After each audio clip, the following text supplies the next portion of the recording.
Breaking news! Naku po, dito talaga galit na galit ang mga kalaban. Pangulong Bongbong Marcos, viral matapos makipag-sanib Pwersa sa isa sa mga tinitingala, makapangyarihan at higit sa lahat ay isang mayamang bansa. Ito malupit mga kababayan dahil mga usaping enerhiya, legal na kooperasyon, artificial intelligence, digital economy at pamumuhunan dito sa Pilipinas ang kanilang mga pangunahing tinalakay. Dito mo talaga makikita ang tunay na motibo ni Pbbm sa ating bansa. Dahil kahit kaliwat ka ng problema ang hinaharap niya, samahan pa ng mga pagbabatikos, mga planong ipapatay, murahin ang kanyang pagkatao pati na ang kanyang pamilya, ay nagagampanan pa rin niya ang kanyang tungkulin at patuloy pa rin siya sa pagtatrabaho para naman makatulong sa pagbabago ng buhay ng bawat Pilipino. Kaya naman mga kababayan, wag na natin itong patagalin pa. Samahan niyo ako at sabay-sabay nating alamin ang maiinit na balita sa araw na ito.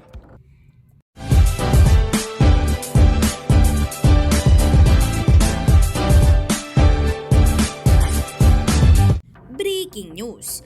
Nangako si Pangulong Ferdinand R. Marcos Jr. at ang Pangulo ng United Arab Emirates na si Sheikh Mohammed bin Al Nahyan para sa tulong ng UAE sa ilang mga bagay, kabilang ang pag-aresto sa paglilipat ng isang sex trafficker sa mga otoridad ng Pilipinas at ang pagsasanay at suporta sa Pilipinas sa Philippine National Police. Pinasalamatan din ng Pangulo ng UAE sa pagpapatawad ng 143 na mga Pilipino sa Eid al-Adha ngayong taon at sa tulong nitong makatao sa mga biktima ng pagbaha kamakailan lang sa Pilipinas. Binigyang diin din ni PBBM ang agenda ng kanyang administrasyon, kabilang ang pag-streamline ng mga regulasyon at pagpapahusay sa kadalian sa paggawa ng negosyo.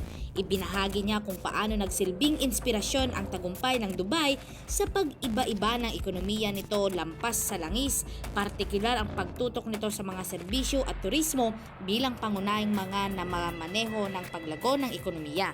Bago matapos ang kanilang pulong, binigyang diin ni Pangulong Marcos ang paggalang sa isa't isa at pagtutulungan na malaon ng tinukoy ang partnership ng Pilipinas at Dubai, partikular sa pagtaas ng pagtrato ng UAE sa mga Pilipinong mamamayan doon.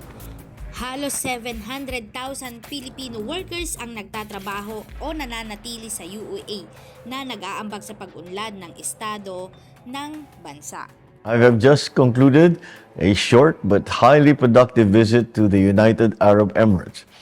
We did this as we commemorate 50 years of very strong and friendly and rapidly progressing bilateral ties between our two countries. At this brief visit, I reaffirmed the Philippines' commitment to further strengthen our bilateral ties, progressing towards new spheres of engagement. I look forward to the implementation of several bilateral agreements in culture, energy transition, legal cooperation, artificial intelligence, and digital economy, the improvement of government activities, visa waiver for holders of diplomatic, special, and official passports, and investment cooperation. During my meeting with the UAE President, His Highness Sheikh Mohammed bin Zayed Al Nahyan, I expressed the appreciation of the Philippines for UAE's government's care and respect for the Filipino community in the UAE. In response, the UAE President commended the Filipino people for their contribution towards UAE's development. I thank Sheikh Al Nahyan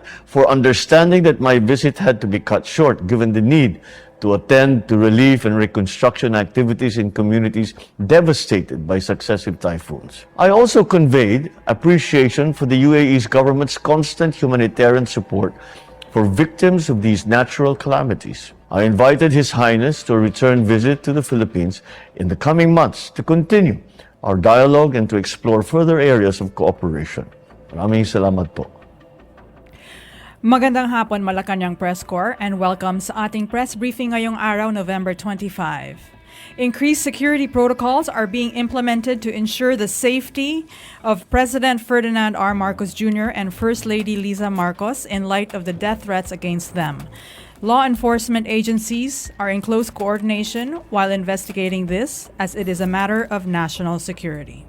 To discuss this matter with us, we are joined by Undersecretary Jesse Andres, Prosecutor General Richard Anthony Fadullon, and National Bureau of Investigation Director Jaime Santiago. Good afternoon, gentlemen. Go ahead, Undersecretary. Go ahead. Good afternoon, everyone. In the light of recent events, very alarming events, the government is taking action to protect our duly elected president. The premeditated plot to assassinate the president, as declared by the self-confessed mastermind, will now face legal consequences. And we are tapping our law enforcement agents to investigate on the whereabouts and the identity of this person and or persons who may be plotting against the president. With me this afternoon is the head of the National Bureau of Investigation, who has primary jurisdiction to conduct an investigation whenever a threat to the presidency is made known. And we will use all the resources of government, all law enforcement agents, to find out the identity of this assassin and the legal consequences arising out of this criminal plot will be dealt with the full force of the law. So the NBI has done an initial investigation, and maybe we can report what we have validated with respect to the authenticity of the video, which was aired in many platforms in social media, to make sure that we are giving due process and we are ascertaining that the video is indeed genuine and the utterances of the Vice President. Mr. Director Santiago, can you kindly enlighten the group? Yes, ma'am. Good afternoon po sa inyo, sir. Alam niyo po, mandato ng sa NBI ng ating batas, Republica 10867. May primary jurisdiction po ang NBI to investigate threats on the President down to the Chief Justice.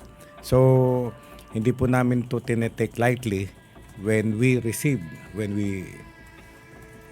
the video clips nung sinabi nga ni Vice President Sara, nagkondak agad kami ng investigation. First, I directed my cybercrime unit to investigate the authenticity of that video clip. So, my investigators found out that the clip is not AI generated, it is not deepfake, it is authentic.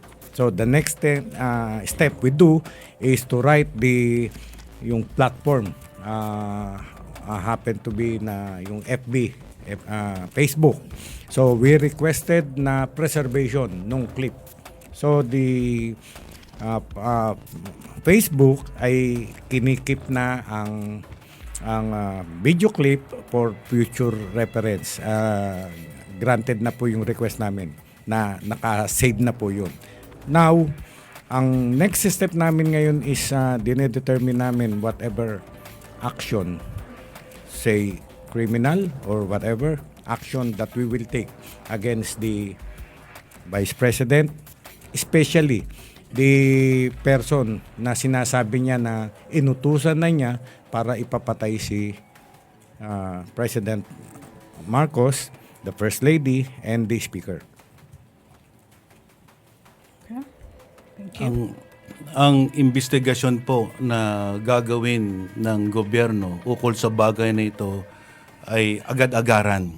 Importante hong malaman kung ano ang mga naging hakbang para po kumuha ng serbisyo ng isang mamamatay tao na nagpaplano ng masamang balakin sa ating mahal na Pangulo. At gagawin po ng National Bureau of Investigation ang lahat ng mga hakbang para matuntun ang identity nito, kasama po ang pag-i-issue po ng subpoena kay Vice President Sara na humarap sa NBI para bigyan po ng kaliwanagan ang kanyang mga pananalita. dahil po diretsuhan niyang sinabi na siya po ay kumuha na ng tao, na siya pong gagawa ng pagpatay hindi lang po sa Pangulo, kasama po ang ating First Lady at ang ating Speaker of the House. Hindi po tama pong pananalita na nanggagaling po sa napakataas na opisyalis ng ating bayan. Kailangan po agarang investigasyon at meron po tayong paraan sa batas na mag-issue ng subpoena ang National Bureau of Investigation para po paharapin ang ating Vice Presidente at magbigay linaw sa kanyang mga sinabi.